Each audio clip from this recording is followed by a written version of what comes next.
സമയം പരിമിതിയുള്ളതുകൊണ്ട് ഞാൻ എഴുതി തയ്യാറാക്കിയ ഒരു വിഷയമാണ് ഇവിടെ അവതരിപ്പിക്കുന്നത്. അതിനൊരു കാരണം എന്ന് പറഞ്ഞാൽ ഈ അടുത്ത കാലത്തൊരു മുസ്ലിം പ്രസാധകർ, ആരാണെന്ന് എനിക്ക് ഓർമ്മയില്ല, ഒരിക്കൽ കുറേ നാൾ മുമ്പാണ് ഒരു ലേഖനം ഇതിനെ സംബന്ധിച്ച് എഴുതി തരാൻ പറഞ്ഞു.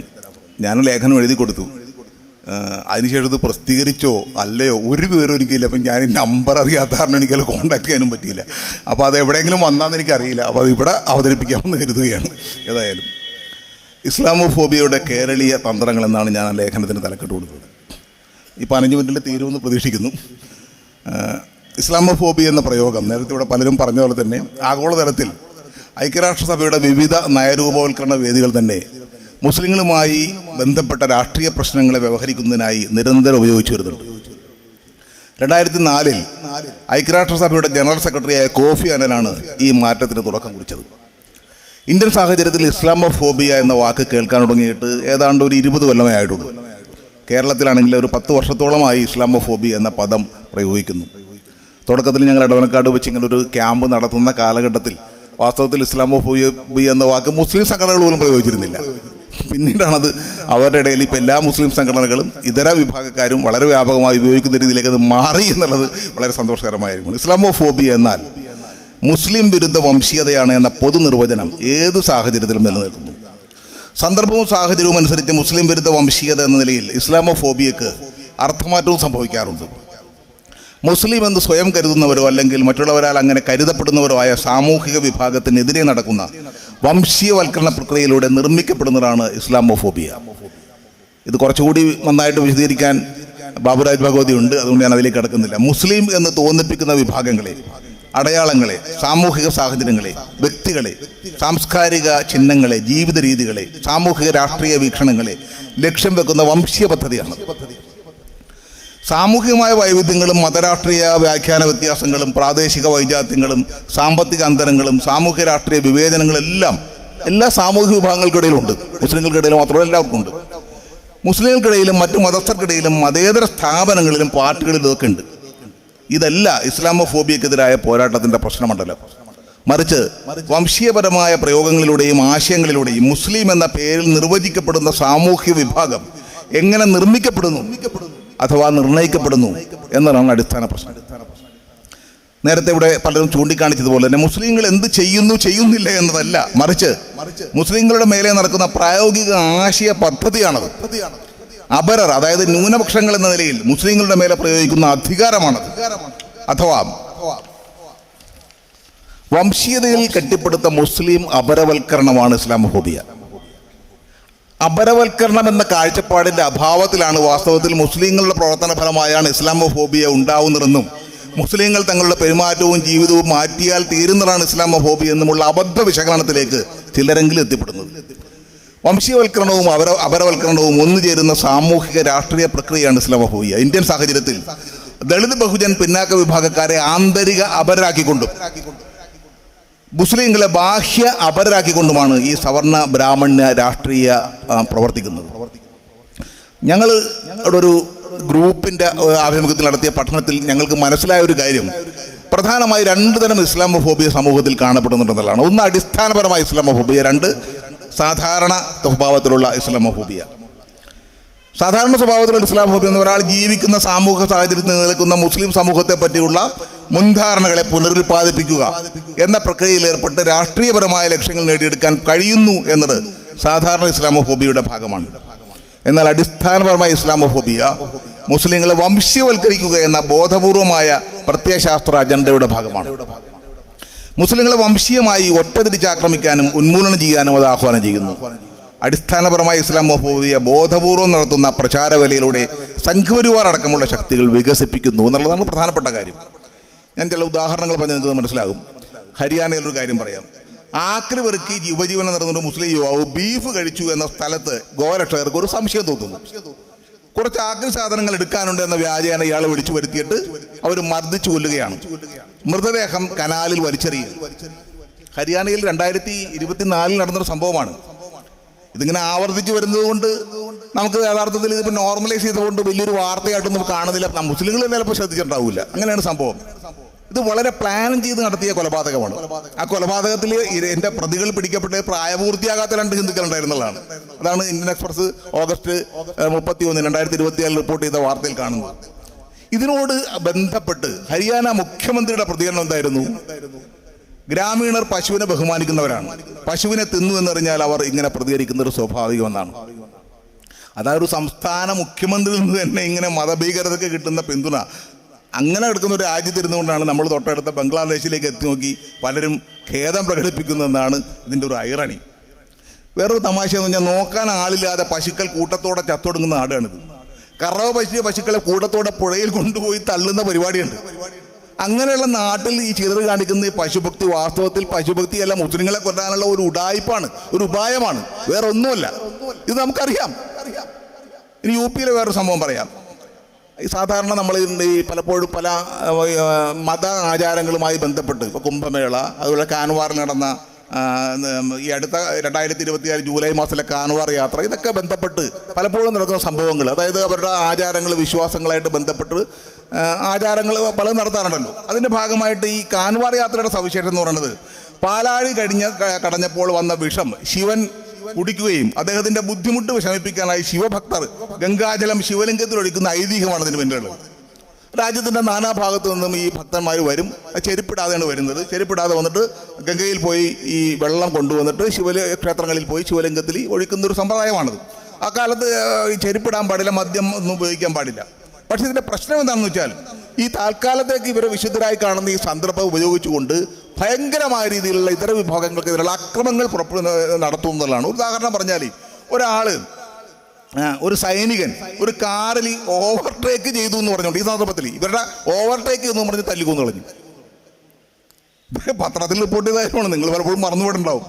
അതിനു മുമ്പ് ഒരു ധാബയിൽ കയറി ഭക്ഷണം കഴിച്ചപ്പോൾ അതിൽ ഉള്ളി വിളമ്പി എന്ന് പറഞ്ഞാൽ ആ ധാബ കട തല്ലിപ്പൊളിക്കേണ്ടത്. അപ്പം ഈ ധാബ നടത്തുന്ന ആളൊരു മുസ്ലിം, ഒരു ഹിന്ദുവാണ്. അയാൾ പറഞ്ഞു ഇങ്ങനൊരു ആചാരം ഈ പരിപാടിക്കണ്ട, അയാൾക്ക് പോലും അറിയില്ല ഉള്ളി ഉപയോഗിക്കാൻ പാടില്ല എന്നുള്ളത്. അതേമാതിരിയാണ് അവിടെ നടന്നൊരു സംഭവം. ഇന്ന് ഈ ആളുകൾക്ക് വേണ്ടിയാണ് യു പിയിൽ പറഞ്ഞത് ആളുകൾ കടകൾ നടത്തുമ്പോൾ അവരുടെ മതം രേഖപ്പെടുത്തി വെക്കണമെന്ന് അവിടുത്തെ യു പി സർക്കാർ ഉത്തരവിട്ട് ഈ ആളുകൾക്ക് വേണ്ടിയാണെന്ന് ഓർക്കണം. വേറൊരു സംഭവം എന്ന് പറഞ്ഞാൽ മധ്യപ്രദേശിൽ 3ാം മോദി സർക്കാർ അധികാരം ഏറ്റെടുത്തത് മുതൽ മുസ്ലിംകെതിരായ അക്രമങ്ങൾ സ്റ്റേറ്റ് മെഷീനറീസിൻ്റെ തന്നെ മൗനാനുവാദത്തോടെ 10 മടങ്ങ് വർദ്ധിക്കുകയുണ്ടായത്. എന്തൊക്കെയാണെന്നാ, ഫ്രിഡ്ജിൽ ബീഫ് ഇരിപ്പുണ്ടോ എന്നറിയാൻ പോലീസ് മുസ്ലിം വീടുകൾ കയറി അങ്ങോട്ട് നിരങ്ങും, റെയ്ഡ് നടത്തും. അതിനുശേഷം ഈ വീടുകൾ ഉണ്ടെന്ന് പറഞ്ഞ് ബുൾഡോസ് ഈ വീടുകൾ. ഇതാണ് മധ്യപ്രദേശിൽ നടക്കുന്ന കാര്യം. ഞാൻ ഇങ്ങനെ നോക്കിക്കഴിഞ്ഞാൽ ഒരുപാട്, ഞാൻ 2-3 ഉദാഹരണങ്ങൾ പറയുകയാണ്. അപ്പോൾ അതിൻ്റെ അർത്ഥം ഞാൻ നേരത്തെ സൂചിപ്പിച്ചു പറഞ്ഞാൽ, മുസ്ലിങ്ങൾക്കെതിരായിട്ടുള്ള, മുസ്ലിങ്ങളെ വംശീയവൽക്കരിച്ചുകൊണ്ട് ബോധപൂർവമായിട്ട് അവരെ ഉന്മൂലനം ചെയ്യാനായിട്ടുള്ള പദ്ധതിയാണ് അടിസ്ഥാനപരമായ ഇസ്ലാം ഫോബിയ. അതാണ് സംഘപരിവാറിൻ്റെ നേതൃത്വത്തിൽ ഇന്ത്യയിൽ നടപ്പാക്കിക്കൊണ്ടിരിക്കുന്നതാണ് സൂചിപ്പിക്കുന്നത്. വേറൊരു അതിൻ്റെ ഒരു തമാശയും കൂടി ഞാൻ പറയാം. ഈ അടിസ്ഥാന ഇസ്ലാമോഫോബിയയുടെ പ്രചാരകരായിട്ടുള്ള, അല്ലെങ്കിൽ ഇസ്ലാമോഫോബിക് ആക്രമണങ്ങൾ നടത്തിക്കൊണ്ടിരിക്കുന്ന ഹിന്ദുത്വ വംശീയവാദികളുടെ അവർ പൊതുവെ പറയുന്നവർ ഭയങ്കര രാജ്യസ്നേഹികളും ദേശസ്നേഹികളുമായ ആളുകളാണ്. മുസ്ലിങ്ങൾ രാജ്യത്തിൻ്റെ അപരന്മാരും ദേശവിരുദ്ധരുമായ ആളുകളാണെന്നുള്ള പൊതുവിൽ പറയുന്ന ആളുകൾ. അതിൻ്റെ തമാശ നോക്കി കഴിഞ്ഞാൽ, ഇന്ത്യയിൽ ഈ ഇന്ത്യൻ പൗരത്വം ഉപേക്ഷിച്ചുകൊണ്ട്, മോദി വന്നതിന് ശേഷം വളരെയധികം കൂടിയുണ്ട്, ഇന്ത്യൻ പൗരത്വം ഉപേക്ഷിച്ചുകൊണ്ട് അമേരിക്കയിലെയും അല്ലെങ്കിൽ യൂറോപ്പിലെയും പല രാജ്യങ്ങളിലെയും പൗരത്വം എടുക്കുന്നതിന് വേണ്ടി ഏറ്റവും കൂടുതൽ ഡെസ്പറേറ്റ് ആയിട്ട് പ്രവർത്തിച്ചുകൊണ്ടിരിക്കുന്ന 60 ലക്ഷം രൂപ ഒരു വ്യക്തിക്ക് കൊടുത്തുകൊണ്ട് ഡെങ്കി ഫ്ലൈറ്റുകൾ പിടിച്ച് പോയി അതിർത്തിയിൽ കിടന്ന് കൊടുത്ത മരവിപ്പിച്ചിട്ട് മരിച്ചു പോകുന്ന രീതിയിൽ നടത്തുന്ന ഡെസ്പറേറ്റ് ആയിട്ട് പ്രവർത്തിക്കുന്നത് ഗുജറാത്തികളാണ്. 30 കൊല്ലം മോദി വികസിപ്പിച്ച ഗുജറാത്തിൽ നിന്ന് 10 കൊല്ലം മോദി വികസിപ്പിച്ച ഇന്ത്യയിൽ നിന്ന് ഇവരെന്തിനാണ് ഈ മറ്റു രാജ്യത്തേക്ക് പോകുന്നത്? അങ്ങനെ യഥാർത്ഥത്തിൽ ഞാൻ പറയുന്നത് ഇന്ത്യ ഗവൺമെന്റ് ഇങ്ങനെ ഒരു കണക്കെടുക്കണം. ഇന്ത്യയിൽ നിന്ന് പുറത്തുപോയി ഇന്ത്യൻ പൗരത്വം ഉപേക്ഷിച്ച ആളുകളുടെ ജാതിയും മതവും ഭാഷയും സംസ്ഥാനവും കണക്കെടുക്കുക. അപ്പോൾ അറിയാം ആരാണ് ഈ രാജ്യസ്നേഹികളായ ആളുകളെന്ന്. എന്നിട്ട് അവിടെ പോയിരുന്നിട്ട് നമ്മളെ മുസ്ലിങ്ങളെയും മറ്റു വിഭാഗക്കാരെയും രാജ്യസ്നേഹം പഠിപ്പിക്കലാണ് ഇവർ സോഷ്യൽ മീഡിയ ഉപയോഗിച്ച് നടത്തിക്കൊണ്ടിരിക്കുന്ന ഒരു പരിപാടി. അതിൻ്റെ വിശദാംശങ്ങളിലേക്ക് ഞാൻ കടക്കുന്നില്ല, ധാരാളമായി പത്രങ്ങളിലൊക്കെ വന്നിട്ടുണ്ടെന്നുള്ളതാണ്. ഇനി സാധാരണ ഇസ്ലാമോഫോബിയയുടെ കാര്യം കൂടി ഞാൻ പറയാം. കേരളത്തിൽ നടക്കുന്ന സാധാരണ ഇസ്ലാമോഫോബിയ ഉദാഹരണം പറഞ്ഞാൽ, ഇപ്പോൾ ഫുഡ് വ്ളോഗുകളൊക്കെ കണ്ടിട്ടുണ്ടോ നിങ്ങൾ? ഈ ഫുഡ് വ്ളോഗുകളിൽ നമ്മൾ പലപ്പോഴും പല ആളുകൾ ബീഫ് കിട്ടുന്ന റെസ്റ്റോറൻറ്റുകളെ പറ്റിയൊക്കെ ഫുഡ് വ്ളോഗുകൾ ചെയ്യും. അപ്പോൾ അതിൻ്റെ ആ വ്ളോഗുകളുടെ അടിയിൽ വന്ന് പലപ്പോഴും ഇടുന്ന കമൻറ്റുകൾ എന്താണെന്ന് അറിയാമോ? പന്നി കിട്ടുമോ അവിടെ? പന്നി ഇല്ലാത്ത എന്താണ്? പന്നിക്ക് ഇതിനേക്കാൾ വലിയ ടേസ്റ്റാണ് എന്നൊക്കെ പറഞ്ഞ് കമൻ്റ് ഇടും. അപ്പം നമ്മൾ കരുതുന്നത് അതിൽ ഇതിടുന്ന ക്രിസ്ത്യാനികളുടെ കാര്യം പോട്ടെ, അവർ പന്നിയെ കഴിക്കുന്നതാണ്. ഈ ഹിന്ദുക്കൾക്ക് പന്നി അത്ര ഇഷ്ടമുള്ള സാധനമാണ്. ഈ പറഞ്ഞ കമൻ്റ് ഇടുന്ന ആളുകൾ ഈ ഹിന്ദു ക്രിസ്ത്യൻ പ്രൊഫൈലുകളാണ് ഇടുന്നത്. നിങ്ങൾ നോക്കി ആ പേരുകളാണ്. ഇവർക്ക് ഇത്ര പന്നി ഇത് ഇഷ്ടമുള്ള കാര്യമാണ്. എൻ്റെ അറിവിൽ ഹിന്ദുക്കൾ പൊതുവിൽ പന്നി ഉപയോഗിക്കാത്ത ആൾക്കാരാണ്. അവരെവിടെ പോയി കഴിഞ്ഞാൽ വീട്ടിൽ ഇറച്ചി വാങ്ങുന്നുണ്ടെങ്കിൽ പോലും മിക്കപ്പോഴും ബീഫോ അല്ലെങ്കിൽ ചിക്കൻ ആയിരിക്കും വാങ്ങുന്നത്. പുറത്ത് പോയി കഴിക്കുമ്പോൾ അങ്ങനെ തന്നെയാണ് അവർ പ്രിഫർ ചെയ്യുന്നതാണ്. പന്നി എന്ന് പറഞ്ഞ സാധനം അവരുടെ ആഘോഷങ്ങളിലും ഇല്ല, വല്ലപ്പോഴും വാങ്ങുന്ന ഹിന്ദുക്കൾ ഉണ്ടാകുന്നല്ലാതെ ഭൂരിപക്ഷം ആളുകളും ഉപയോഗിക്കുന്നില്ല. പക്ഷെ എന്താ ഇടുന്നത്? മുസ്ലിങ്ങൾക്കൊന്ന് കുരുപൊട്ടിക്കുക, അല്ലാണ്ട് വേറെ ഒന്നുമില്ല. ആ കമൻ്റ് ഇടുന്നതിൻ്റെ ഉദ്ദേശം മാത്രമേ ഉള്ളൂ. വേറെ ഇതാണ് അതിൻ്റെ പരിപാടി. ഇതാണ് സാധാരണ ഇസ്ലാമോഫോബിയയുടെ ഒരു ഉദാഹരണമായിട്ട് ഞാൻ കാണിക്കുന്നത്. അപ്പം ഞാൻ പറഞ്ഞു വരുന്നത്,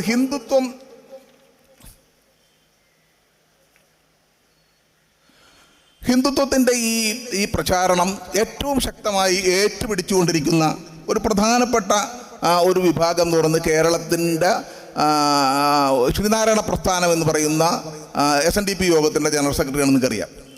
വാസ്തവത്തിൽ അതും കൂടി പറഞ്ഞിട്ട് ഞാൻ അവസാനിപ്പിക്കാം. അദ്ദേഹം വളരെ നാളുകളായിട്ട് പ്രചരിപ്പിക്കുന്നുണ്ട്. ഞങ്ങളതിനെക്കുറിച്ചൊരു സ്റ്റഡി നടത്തുകയുണ്ടായി. ആ സ്റ്റഡി നടത്തിയപ്പോൾ ഏതാണ്ട് ഒരു കൊല്ലത്തിനകം, ഒരു കൊല്ലം കഴിഞ്ഞിട്ടില്ല, ഒരു കൊല്ലം തികയുന്നതിന് മുമ്പ് 60-ൽ പരം വിദ്വേഷ പ്രസ്താവനകൾ അദ്ദേഹം നടത്തിയിട്ടുണ്ട്.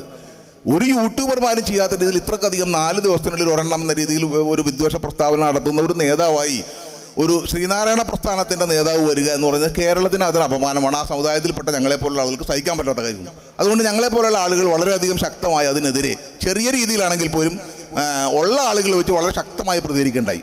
ആ പ്രതികരണത്തിൻ്റെ ഫലമെന്നോണം കേരളത്തിൻ്റെ അകത്ത് വെള്ളാപ്പള്ളി നടേശൻ നടത്തിക്കൊണ്ടിരിക്കുന്ന വിദ്വേഷ പ്രസ്താവനകൾ അദ്ദേഹത്തിൻ്റെ ഫേസ്ബുക്ക് പോസ്റ്റിലൂടെ വരുമ്പോൾ നിരവധിയായ ആളുകൾ, ആ ആളുകൾ പലപ്പോഴും പറയുന്നത് ഞാൻ SNDP-കാരനാണ്, ഇയാൾ ഇവിടുത്തെ SNDP-കാരനാണ്, ഇയാൾ ഗുരുവിൻ്റെ സന്ദേശത്തിനെതിരായി നിൽക്കുന്ന ആളാണെന്ന് പറഞ്ഞ് നിരവധിയായ ആളുകൾ അദ്ദേഹത്തിനെതിരെ കമൻ്റ് ഇടുന്നു എന്നുള്ളതാണ്.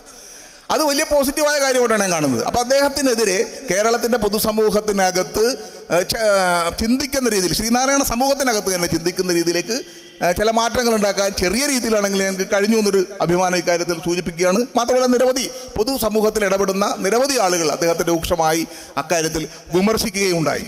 അദ്ദേഹം പറഞ്ഞ 1-2 കാര്യങ്ങൾ പറയുന്നത്, അദ്ദേഹം ഈ കഴിഞ്ഞ രാജ്യസഭാ തെരഞ്ഞെടുപ്പുമായിട്ട് ബന്ധപ്പെട്ടാണ് ഒരു വലിയ വിമർശനം മുസ്ലിം പ്രീണനം എന്ന കാര്യം പറയുന്നത്.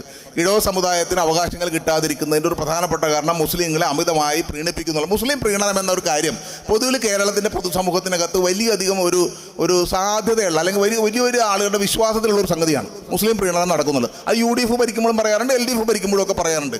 ഇവർ രണ്ടുപേരും മുസ്ലിം പ്രീണനം നടത്തുന്ന ആൾക്കാർ, രണ്ടുപേരും മാറ്റി BJP വന്നു കഴിഞ്ഞാൽ മുസ്ലിം പ്രീണനം അവസാനിക്കുള്ളൂ എന്ന് കരുതുന്ന നിരവധി ആളുകൾ ഈ LDF-ലും UDF-ലും വരെ ഉണ്ടെന്നുള്ളതാണ് യാഥാർത്ഥ്യം.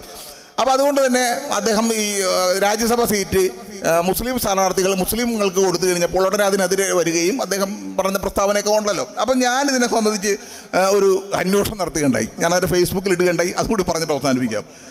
ഇന്ത്യയിലെ 15 സംസ്ഥാനങ്ങളിൽ ഒരൊറ്റ മുസ്ലിം മന്ത്രി പോലുമില്ല.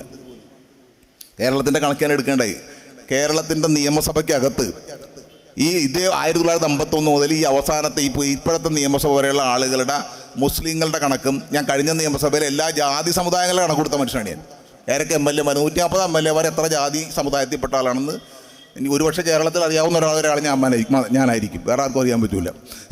വലിയ പണികൾ കണ്ടുപിടിക്കാൻ നേരത്തെ പറഞ്ഞ ChatGPT-നോടും ചോദിച്ചാൽ കണ്ടുപിടിക്കാൻ പറ്റൂല, ഒന്നിലും ചോദിച്ചാൽ കണ്ടുപിടിക്കാൻ പറ്റൂല ആ ഒരു സംഭവം. കാരണം എന്ന് വെച്ചാൽ ജാതി ചോദിക്കരുത്, പറയരുത്, ചിന്തിക്കരുത് എന്നുള്ളൊരു പൊതുസമൂഹ ഒരു ബോധം കേരളത്തിൽ നിൽക്കുന്നതുകൊണ്ട് പൊതുവിൽ ആരും അത് ചോദിക്കുന്നില്ല, പറയുന്നില്ല. അപ്പോൾ അതുകൊണ്ട് തന്നെ അതിൽ ചില ആളുകളെ കണ്ടുപിടിക്കാൻ പറ്റും, മതവിഭാഗങ്ങളെ കണ്ടുപിടിക്കാൻ പറ്റും, ചില പട്ടികജാതിക്കാരെ കണ്ടുപിടിക്കാൻ പറ്റും, അങ്ങനെയൊക്കെ കണ്ടുപിടിക്കും. അതിനപ്പുറത്ത് മുസ്ലിങ്ങളെയൊക്കെ കണ്ടുപിടിക്കാൻ പറ്റും. പക്ഷേ ഹിന്ദുക്കളിലെ തന്നെ മുന്നോക്ക ജാതിക്കാരെയോ പിന്നോക്ക ജാതിക്കാരെയോ OBC-കളെയോ ക്രൈസ്തവർ തന്നെ മുന്നോക്ക ജാതിക്കാരെയോ പിന്നാക്ക ജാതിക്കാരെയോ കണ്ടുപിടിക്കാൻ പ്രയാസമായിരിക്കുള്ളൂ. അത് വലിയ പ്രയാസമാണ്. അത് നിൽക്കട്ടെ. അപ്പം ഞാൻ പറഞ്ഞു വരുന്നത്, കേരളത്തിൻ്റെ നിയമസഭയ്ക്കകത്ത് അങ്ങനെ പരിശോധിച്ചപ്പോൾ ഞങ്ങൾ കണ്ടൊരു കാര്യം എന്ന് പറഞ്ഞാൽ 1980 എന്ന ഒരേ ഒരു സന്ദർഭത്തിൽ മാത്രമാണ് മുസ്ലിങ്ങൾക്ക് ജനസംഖ്യാനുപാതികമായ പ്രാതിനിധ്യം കിട്ടിയ ഒരേ ഒരു കാലം. ബാക്കി ഒരു സമയത്തും കിട്ടില്ല, ഇപ്പോഴും കിട്ടിയിട്ടില്ല, ഒരിക്കലും കിട്ടിയിട്ടില്ല. അവരുടെ ജനസംഖ്യയ്ക്ക് ആനുപാതികമായി നിയമസഭയ്ക്ക് കിട്ടില്ല. പാർലമെൻറ്റിൻ്റെ കാര്യം അതിനേക്കാൾ പരിതാപകരമാണ്. കോൺഗ്രസ് ഭരിക്കുന്ന കാലത്ത് കിട്ടിയിട്ടില്ല. BJP ഭരിക്കുമ്പോൾ അതിദയനീയമായി മുസ്ലിങ്ങളുടെ പ്രാതിനിധ്യം കുറഞ്ഞു നടത്തുന്നുണ്ട്. അപ്പോൾ ഈ പ്രാതിനിധ്യത്തിൻ്റെ കണക്ക് പറയുമ്പോൾ പലപ്പോഴും ആളുകൾ പറയുന്നത് എന്താണെന്നറിയാം, ഇവർ ഇത്രയധികം പ്രാതിനിധ്യത്തിൻ്റെ ആവശ്യം, ഇവർക്ക് എണ്ണം കുറച്ചുകൂടി, എന്തിനാണ് ഇത്രയും ജനം, ഇവർക്ക് ഈ പ്രാതിനിധ്യം കൊടുക്കേണ്ടെന്നാണ് അവരുടെ ധാരണ. ഇവരുടെ ജനസംഖ്യ കൂടുതലാണ്, അതുകൊണ്ട് ഇവർക്ക് ഇത്രയും പ്രാതിനിധ്യം വേണ്ടെന്നാണ് അവർ തരുന്നത്. അപ്പം അതുകൊണ്ടാണ് വെള്ളാപ്പള്ളിനെ പോലെ ആൾക്കാരൊക്കെ അത്ഭുതപ്പെടുന്നത്. ഇന്ത്യയിലെ 15 സംസ്ഥാനങ്ങളിൽ ഒരൊറ്റ മുസ്ലിം മന്ത്രി പോലുമില്ല. ഗുജറാത്തിലൊക്കെ 1/4 നൂറ്റാണ്ടായി 0 മുസ്ലിം മന്ത്രി. മനസ്സിലായോ? പിന്നെയുള്ള 11 സംസ്ഥാനങ്ങളിൽ ഒരു മുസ്ലിം മന്ത്രി വീതമാണുള്ളത്. BJP സർക്കാരുകൾ ഭരിക്കുന്ന എല്ലാ സംസ്ഥാനങ്ങളും കൊടുത്തിയാൽ 151 മന്ത്രിമാരിൽ ഒരാളാണ് മുസ്ലിം UP. അതുകൊണ്ട് തന്നെ മുസ്ലിം പ്രീണനക്കാരെന്നാണ് കോൺഗ്രസിനെ ആരോപിക്കുന്നത്. ഭയങ്കര മുസ്ലിം പ്രീണനക്കാരെന്ന് ആരോപിക്കപ്പെടുന്ന കോൺഗ്രസ് ഇക്കഴിഞ്ഞ ലോക്സഭാ തെരഞ്ഞെടുപ്പിൽ ഗുജറാത്തിലും UP യിലും മത്സരിപ്പിച്ചത് 0 മുസ്ലിം സ്ഥാനാർത്ഥികളെയാണ്. ബംഗാളിൽ മാത്രമാണ് ജനസംഖ്യാനുപാതികമായ മുസ്ലിം മന്ത്രിമാരുള്ളത്, 7 പേര്. ഉദ്ധവ് ഠാക്കറെ മഹാരാഷ്ട്രയിൽ 4 മുസ്ലിം മന്ത്രിമാരെ നിയമിച്ചുവെങ്കിലും സർക്കാർ മാറിയപ്പോൾ ഒന്നേ ഉള്ളൂ. സ്റ്റാലിൻ്റെ തമിഴ്നാട്ടിൽ മുസ്ലിം ജനസംഖ്യ 7%, പക്ഷേ 6 മുസ്ലിം MLA ഉള്ളൂ. ഈയിടെ സ്റ്റാലിൻ 2 പേരെ മന്ത്രിസഭയിൽ എടുത്തിട്ടുണ്ട്. കേരളത്തിൽ 1 സ്പീക്കറും 2 മന്ത്രിമാരുമാണ് മുസ്ലിം സമുദായത്തിൽ നിന്നുള്ളത്. ഇതിൽ അബ്ദുറഹ്മാൻ എന്ന മന്ത്രിയൊക്കെ ഒരു ഫാൻസി വകുപ്പാണ് കൈകാര്യം ചെയ്യുന്നത്. പക്ഷേ ഈ 2 വിശേഷിച്ച് റിയാസിൻ്റേത്, ഇതിൽ ഈ റിയാസിൻ്റേത് കൊടും പ്രീണനമായിട്ടാണ് മുസ്ലിം വിരോധികൾ കാണുന്നത്. ഭയങ്കര മുസ്ലിം കാര്യത്തിൽ അൻവറൊക്കെ പറയുന്ന മനുമോനിസം എന്നുള്ള വാക്കൊക്കെ ഭയങ്കര ഡേഞ്ചറസ് വാക്കാണ്, അത് ഉപയോഗിക്കാൻ പാടില്ലാത്ത കാര്യങ്ങളാണ്. ഇത് ഇസ്ലാമോബിക്കാണ് വാക്ക് ശരിക്കും പറയുന്നത്, അങ്ങനെ പ്രയോഗിക്കാൻ പാടില്ല. അത് കോൺഗ്രസ്സുകാരൊന്നും സംസാരിക്കണം അദ്ദേഹത്തോട്. ഞാൻ അൻവറിനോട് നേരിട്ട് കണ്ടപ്പോൾ പറഞ്ഞാണ് നിങ്ങളൊന്നും പറയാൻ പാടില്ലെന്ന്. ഇപ്പോഴത്തെ കേന്ദ്ര സർക്കാർ എടുത്താൽ സിഖ് ബുദ്ധ വിഭാഗക്കാർക്ക് 2ഉം, ക്രിസ്ത്യൻ 1 മന്ത്രിമാരുണ്ട്, മുസ്ലിം 0. അപ്പം ഇതൊക്കെയാണ് അവസ്ഥ.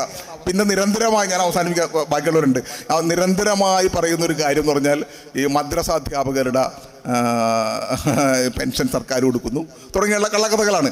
ഇതെല്ലാം നമ്മൾ പൊളിച്ചടുക്കി കഴിഞ്ഞാൽ പോലും വീണ്ടും പുതിയ പുതിയ നുണകളുമായിട്ട് വന്നുകൊണ്ടിരിക്കുന്നതാണ്. ഇപ്പോൾ ഈ ഏറ്റവും അവസാനം ഞാൻ പോരാൻ നേരത്തെ ഒരു അച്ഛൻ്റെ വീഡിയോ കണ്ട്, ഇതിന് മുമ്പ് ഒരു അച്ഛൻ്റെ വീഡിയോ കൊണ്ട് ഞാനതിന് മറുപടി കൊടുത്തു കഴിഞ്ഞപ്പോഴാണ് അടുത്ത വീഡിയോ വന്നത്.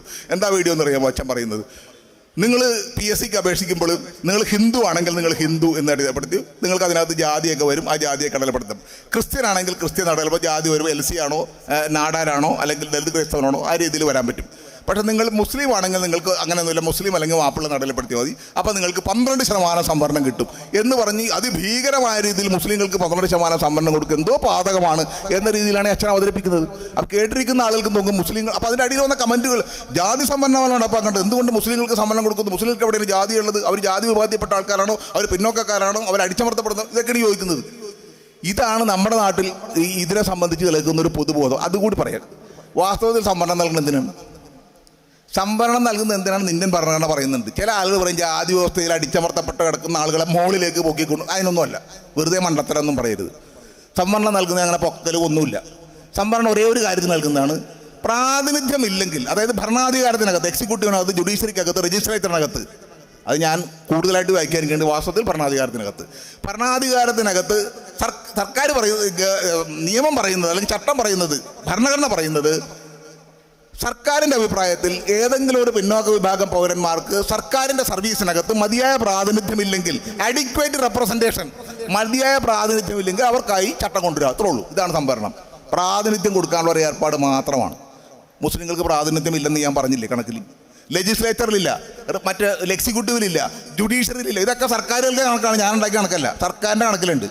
അങ്ങ് പ്രാതിനിധ്യം ഇല്ലാത്തവർക്ക് പ്രാതിനിധ്യത്തിന് റിസർവേഷൻ കൊടുക്കണ്ടേ? ഇങ്ങനെയുള്ള കാര്യത്തിലാണ് ഈ മാതിരി വളച്ചൊടിപ്പ് നടത്തുന്നത്. അപ്പോൾ അതേമാതിരി നിരന്തരമായ രീതിയിലുള്ള നുണപ്രചാരണങ്ങൾ വാസ്തവത്തിൽ ഈ സംഘപരിവാർ മാത്രമല്ല നടത്തിക്കൊണ്ടിരിക്കുന്നത്. സംഘപരിവാർ മാത്രമാണെങ്കിൽ നമുക്ക് കുറച്ച് ഈസിയാണ്. സംഘപരിവാറിനൊപ്പം തന്നെ മതേതരർ എന്ന് നമ്മൾ കരുതുന്ന വിശേഷിപ്പിക്കുന്ന ആളുകളിടയിൽ നിന്ന് തന്നെ ഇസ്ലാമോഫോബിക്കായിട്ടുള്ള നിരന്തരമായ പ്രചാരണങ്ങൾ വന്നുകൊണ്ടിരിക്കുന്നു എന്നുള്ളതാണ് നമ്മൾ നേരിടുന്ന ഏറ്റവും വലിയ പ്രശ്നം. അതെങ്ങനെ നേരിടും എന്നുള്ളതിനെക്കുറിച്ച് വളരെ അടിസ്ഥാനപരമായ ചില കാര്യങ്ങൾ നമ്മൾ ചെയ്യേണ്ടതുണ്ട് എന്ന് ഞാൻ സൂചിപ്പിക്കുകയാണ്. അക്കാര്യത്തിൽ എന്താണ് മുസ്ലിങ്ങൾ ചെയ്യേണ്ടത് എന്ന് മാത്രം സൂചിപ്പിച്ചുകൊണ്ട് ഞാൻ നിർത്താം. 300ഓളം ഹിന്ദു കുടുംബങ്ങൾക്ക് വേണ്ടി തങ്ങളുടെ പള്ളിയിൽ നിന്ന് ഭൂമി വിട്ടുകൊടുത്ത് ഗണേശ ക്ഷേത്രം പണിഞ്ഞിരിക്കുകയാണ് തമിഴ്നാട്ടിലെ തിരുപ്പൂരിലെ മുസ്ലിങ്ങൾ. 2 സമുദായക്കാരും ചേർന്ന് തന്നെയാണ് ക്ഷേത്രം ഉദ്ഘാടനം ചെയ്തത്. ഇത്തരം വാർത്തകൾക്ക് ഇന്നത്തെ കാലത്തുള്ള പ്രസക്തി ഭരണകൂടം മുസ്ലിങ്ങളുടെ ആരാധനയങ്ങളോട് കാണിക്കുന്ന നയത്തോട് ചേർത്ത് വായിക്കുമ്പോഴാണ്. ഓരോ ദിവസവും ഓരോ മുസ്ലിം പള്ളിയിൽ വിഗ്രഹം തെറിയാൻ കോടതി ഉത്തരവ് വന്നുകൊണ്ടിരിക്കുന്ന സമയമാണിത്. ബാബരിയും ഗ്യാൻവാപ്പിയും മാത്രമല്ല, ഒരുപാട് പള്ളികൾക്ക് മേൽ അവകാശം പറഞ്ഞു വന്നിരിക്കുകയാണ് ഹിന്ദുത്വവാദികൾ. ദില്ലിയിലെ ഒരു BJP MP പൊളിക്കാനുള്ള 50 മുസ്ലിം പള്ളികളുടെ ലിസ്റ്റ് അവിടുത്തെ ഗവർണർക്ക് കൊടുത്ത് ഈയിടെ വായിച്ചിരുന്നു. എന്തായാലും തമിഴ്നാട്ടിലെ ഈ വാർത്തക്ക് ഏഷ്യാനെറ്റ് പോലുള്ള മുഖ്യധാരാ മാധ്യമങ്ങളിൽ പരിഹാസമുദ്രകളും സ്ഥിരം മുസ്ലിം വിരുദ്ധ കമൻറ്റുകളും തന്നെയാണ് പ്രതികരണം. എന്താണെന്നാ, ഇതൊക്കെ ജിഹാദ് മറച്ചു വെക്കാനുള്ള മുസ്ലിങ്ങളുടെ അടവാണെന്നാണ് പറയുന്നത്. മുസ്ലിങ്ങളെ ഇത്തരത്തിൽ അപരവൽക്കരിക്കുന്നതിനെ കുറിച്ച് സോഷ്യൽ മീഡിയയുടെ സാന്നിധ്യം കൊണ്ട് വലിയൊരു വിഭാഗം മുസ്ലിങ്ങൾ തിരിച്ചറിവുള്ളവരാണ്. എന്നാൽ അതിനെ നേരിടാനായി യാതൊന്നും ചെയ്യാത്തവരും അവർ തന്നെയാണ്. അഥവാ അവർ ചെയ്യുന്ന കാര്യങ്ങൾ കൊണ്ട് മുസ്ലിം വെറുപ്പിനെ തരുമ്പും നേരിടാൻ കഴിയില്ലെന്ന് തിരിച്ചറിയാത്തവരാണ്. ഇത്തരം വിഭാഗക്കാർക്ക് ഗുണപ്പെടുന്ന ചാരിറ്റി പ്രവർത്തനങ്ങൾക്കായി കോടികൾ ചെലവഴിക്കാൻ മടിയില്ലാത്തവർ മുസ്ലിങ്ങൾക്കെതിരായ വെറുപ്പ് പ്രചാരണത്തെ നേരിടാനായി നയാ പൈസ മുടക്കാൻ തയ്യാറില്ലാത്ത അവസ്ഥയാണുള്ളതാണ് എൻ്റെ ശക്തമായ വിമർശനം. അവർ നടത്തിക്കൊണ്ടിരിക്കുന്ന മേൽ സൂചിപ്പിച്ച ചാരിറ്റി പ്രവർത്തനങ്ങൾ കൊണ്ടൊന്നും കേരളത്തിലെ മുസ്ലിം വെറുപ്പ് തരുമ്പും കുറയില്ല എന്ന് മാത്രമല്ല പൂർവാധികം ശക്തമായി അത് വർദ്ധിക്കുകയാണ് ചെയ്തിട്ടുള്ളതെന്നാണ് സത്യം. ഇപ്പോൾ അവർ ചെലവാക്കിക്കൊണ്ടിരിക്കുന്ന ഫണ്ടിൻ്റെ 1000-ലേറെ അംശം ചെലവാക്കിയിരുന്നെങ്കിൽ മുസ്ലിങ്ങൾക്കെതിരെ നടക്കുന്ന നുണപ്രചാരണങ്ങളെ നേരിടാനായി ഒരു ബദൽ സാമൂഹ്യ രാഷ്ട്രീയ വിദ്യാഭ്യാസ പദ്ധതി സ്ഥാപിച്ച് നടത്തിക്കൊണ്ടു പോകാമായിരുന്നു. ഇസ്ലാമോഫോബിയയുടെ നടുക്കുന്നൊരു ലോകമാണിത്. അതിനെതിരെ മുസ്ലിങ്ങളും അവരെ പിന്തുണക്കുന്നവരും കൂടുതൽ ചിട്ടയോടെ പ്രവർത്തിക്കേണ്ട സമയം കഴിഞ്ഞിരിക്കുന്നു. കാരണം മുസ്ലിങ്ങളെ ഉന്മൂലനം ചെയ്യണമെന്ന് പറയുന്ന ഹിന്ദുത്വയുടെ അടിസ്ഥാന ഇസ്ലാമോഫോബിയയിലേക്കുള്ള ദൂരം കേരളത്തിൽ കുറഞ്ഞു വരികയാണ്. സാധാരണ ജനങ്ങളുടെ ഇസ്ലാമോഫോബിയ അത്തരമൊരു രീതിയിലേക്ക് മാറാൻ അധിക സമയമൊന്നും ആവശ്യമില്ല. നന്ദി.